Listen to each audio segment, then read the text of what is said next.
И мы сейчас вам расскажем, что здесь есть.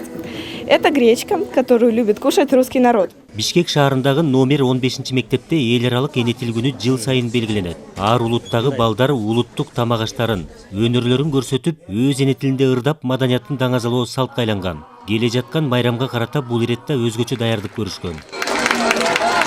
У меня есть родной язык, это татарский, но я считаю, что родители должны с детства приучать своих детей, то есть разговаривать дома на нем, хотя бы стараться. Мои родители, к сожалению, этим особо не занимались, но в основном меня дедушка с бабушкой учили, поэтому я немного разговариваю на татарском. В первую очередь знание языка это очень необходимо, ведь в будущем можно уехать за рубеж, и там по-любому надо знать другие языки.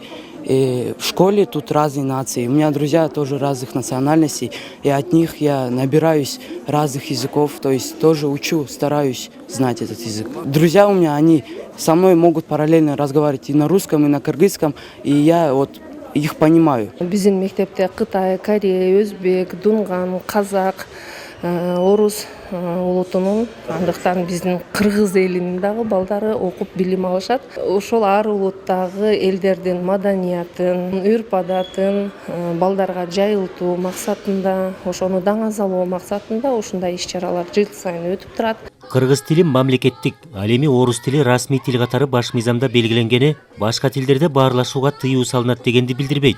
Баардык этностор өз тилинде эркин сүйлөшүүгө мүмкүнчүлүгү бар. Бирок айрым улуттарда эне тили аз колдонулууда. У нас нету столько детей, допустим, чтобы даже создать. Мамлекет мүмкүнчүлүгүнө жараша шарт түзүп берип жатат. Көп эмес улуттук азчылыктагы элге атайын мектеп ачуу же алардын тилинде сабак өтүү мүмкүн эмес. Мисалы биз Карачай улуту бир класска 20 баланы да толтура албайбыз. Андыктан балдарга эне тилибизди үйрөтүү өзүбүзгө, ата-энелерге гана байланыштуу болуп жатат. Жаштарыбыздын арасында эне тилибиз өтө аз колдонулууда. В нашей стране обучение проводится. Мамлекет маданий ар түрдүүлүгү менен баалуу. Улуттук азчылыктардын тилинин сакталышына көмөк көрсөтүлөт. Вопросу защиты и продвижения родных языков всех этносов нашего народа. Элибиздеги ар бир улуттун эне тилинин сакталышына кам көрөбүз. Өлкөбүздө кыргыз жана орус мектептеринен сырткары бир улут жыш жайгашкан жерде алардын тилинде сабак бериле турган мектептер бар.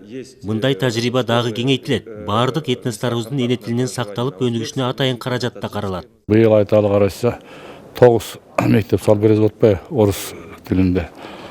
Анан мектептен тышкары маданиятка да көңүл буруп, биздин Оштогу Бабыр атындагы өзбек театрыбызга дагы Өзбекстан абдан чоң каражат жумшап, ошондо капиталдык кайра оңдоо түзөтүү иштерин дагы жүргүзүп атат.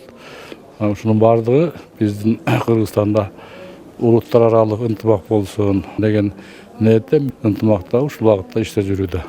Кыргызстанда 100дөн ашуун улуттун өкүлдөрү жашайт. Алар өлкөнүн жалпы калкынын 27%-ын түзөт. Калуугул Асанбаев, Нуркамил Асанов, Ала Тоо 24.